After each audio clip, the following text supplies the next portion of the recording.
दुलाराय बर' फरायसा आफादनि दैदेननायाव बड'फा गोजोरथायारि सोलायनाय बे बिथांखिजों मोनफ्रोमबो दफा दुलाराय बर' फरायसा आफादनि बानजायनायाव रंजालि बैसागु फालिनाय जे बे हाबाफारिया सोलिबाय दं। जेरै रुप'हि दफा दुलाराय बर' फरायसा आफादनि गेवलां मोसानाय थामहिनबा रंजालि बैसागु फालिथाय आफादाव बाहागो लानानै थारैनो गोजोननाय मोन्दों।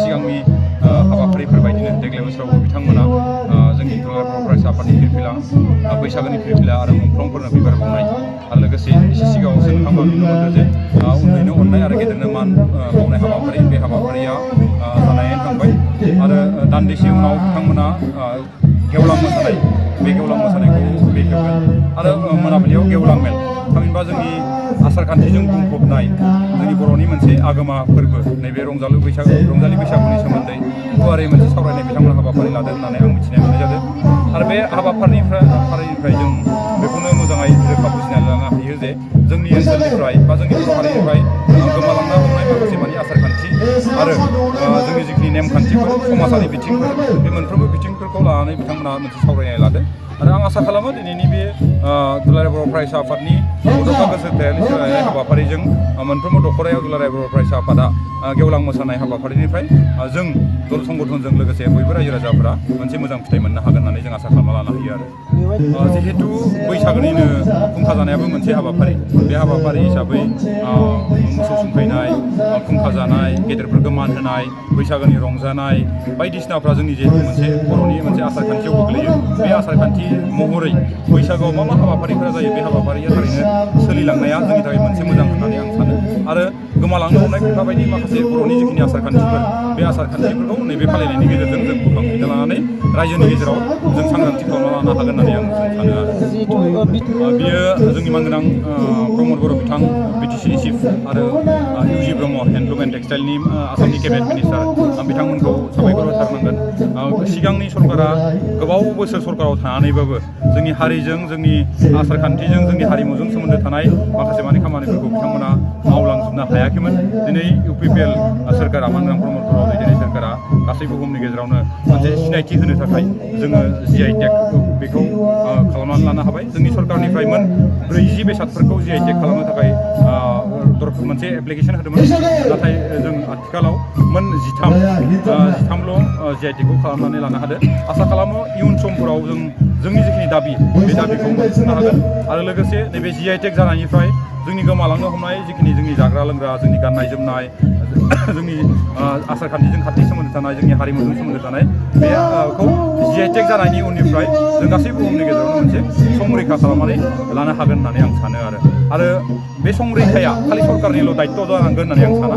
दल संगठनफोरजों लोगोसे जोंनि साफ्रोमबो बर' सुबुंफोरनि बर'फोरनि साफ्रोमबो दैदेनगिरिफोरनि साफ्रोमबो दल संगठननि बे राजखान्थियानो जा अराजखान्थियानो जा बेफोरबायदि आसार खान्थिफोरखौ जोंनि हारिमुफोरखौ जोंनि बेसादफोरखौ जुदि संरैखा खालामनो हायोबाथायसो जों मोनसे गोजोरथायारि मोनसे सोलायनायखौ जों मोननो हागोन होननानै आसा खालामना लानो हायो आरो दुलाराय बर' फरायसा आफादनिफ्राय मोनफ्रोमबो दख'राफोरखौ खावलायनाय जिल्लाफोरखौ खावलायनाय जिहेतु दंखायो जोङो जे गेवलां रंजालि बैसागोखौ मोनफ्रोमबो दख'रायाव बा दालाइसा आफादाव आरो जिल्ला आफादाव फालिनांगौ आरो बेबायदिनो दिनै रुप'हि दख'रा दुलाराय बर' फरायसा आफादा नैबे रुप'हि गोजौसिन गेजेर फरायसालिनि लांगोना फोथाराव सानसेनि हाबाफारि लानानै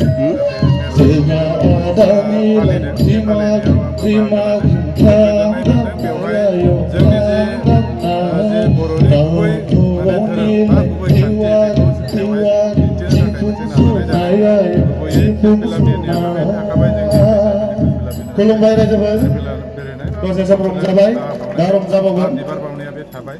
बेजों लोगोसे जे गेदेरफोरनो जोङो सिबिनाय गेदेरफोरखौ मान होनाय बे जोंनि थाखाय गोनांथार। मानो होनबा दिनैनि समाव जों नुयो दिनैनि लाइमोनफोरा गेदेर उन्दै बिमा बिफा जोंनि फोरोंगिरि जोंनि दैदेनगिरि रावखौबो सिनायै जानानै फैबाय आरो बे समाव जुदि जोङो दिनैनिफ्राय जुदि बैसागो बोथोर मागो फोरबोआव जुदि बे हाबाफारिखौ लाफिनाब्ला बा बेखौ जों जुदि फोरोंलाङाब्ला इयुनाव खिन्थु जोंनि सोद्रोमथिया गैया जालांगोन।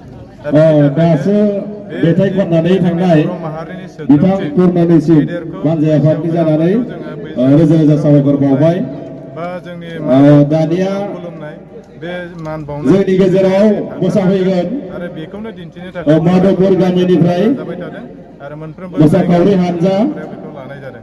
बेजों लोगोसे सुमिरन बिथांनि मोसाखावरि हानजा बिथांमोनखौ थाबैनो आरो गोजोनखौ जेब्ला जोंनि ओनसोलाव मोसानाय जायगासिम अब्लानो जोंनि ओनसोलाव नुजाथिफैनो थाखाय खावलायबाय। जिहेतु माखासे गोमालांनो हमनाय बर'नि आगजुफोरखौ जिहेतु बिटिआर गभर्नमेन्टनि बान्जायनायाव जिआइटेक मोननो हाबाय दुलाराय बर' फिसा आफादनि नामाव सोलिबाय। बेथ' जोंनि थाखाय देग्लाय बैसागो बोथोरा सुमिरन गोजोनथाव।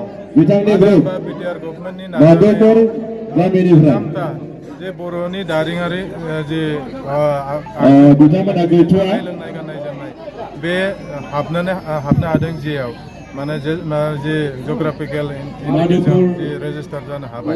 दा बेवहाय जों नुदों खाम जथा सिफुं सेरजा लोगोसे गंगोनाया बेवहाय दंफायो। बेजों लोगोसे जोंनि दख'ना गामसा जोमग्रा इन्दि सि आरो जानाय लोंनाया खेरादाफिनि खारदै बेबायदिया बेवहाय थिसनजाबाय। दा बेखौ जोङो जेब्लायबो गावनि होननानै लाखिनो हानांगोन आरो बेयो जोंनि मोनफ्रोमबो जे ओनसोलाव गामि आफादाव बाहायजानांगोन। नङाब्ला बे जिआइ जुदियाव नांदोंब्लाबो जों जुदि बेखौ बाहायनो रोङाब्ला बिनि ओंथिखौ जों जुदि मिथियाब्ला बे जिआइ नांनानैबो जोंनि ओनसोलाव माने जोंनि माहारियाव गैया बायदि जागोन। मानो होनबा मोनसे बेसादा माहारियाव गैया जोंनियाव जायखौ गोमालांबाय जों मिथिगौ गंगनाया जे हाबफैबाय बर'नि गंगना। दा बेखौ दामनो थाखाय बेखौ बाहायनो थाखाय फिन जोंनि लाइमोनफोरा जोंनि गेदेर गोलावफोरा जोंनो फोरोङाब्ला जोंनि लाइमोनफोरा जों जुदि सोलोङाब्ला बे जोंनि थाखाय आसुखान्दा जागोन। दिनै बिनि थाखायनो दुलाराय बर' फरायसा आफादा बैसागोनि सिगां हारिमु मावबादा खुंबोनो थाखाय दख'राफोरखौ खावलायहरनाय जादों। माखासे दख'राया बे हाबाफारिखौ लादों। बेवहाय नाथाय मोनसे दुखुनांथाव जे गोबां लाइमोनफोरा बेवहाय बाहागो लाया। मोसानो थाखाय खाम जथा सिफुंखौ सोलोंनो थाखाय सेरजाखौ सोलोंनो थाखाय दिनैबो जोंनि लाइमोनफोरा गोसो गुदुं नङा। नाथाय गुबुन हारिखौ नुदों बैसागोनि सिगां मास मोनसेनि सिगाङावनो गामि गामि दलनि गोमनाय माने पेम्पानि गोमनाय बायदिखौ खोनायो। दा बेनि थाखाय जोङो फिन बेखौ जाहाथे जांख्रिखांनाय लाबोफिननो हायो बेखौ जोङो नाजानाय थाबाय आरो बयनिसिमबो बर' माहारिनि लाइमोनफोरनि आरो लोगोसे जोंनि गेजेरफोरनि खावलायनाय थाबाय।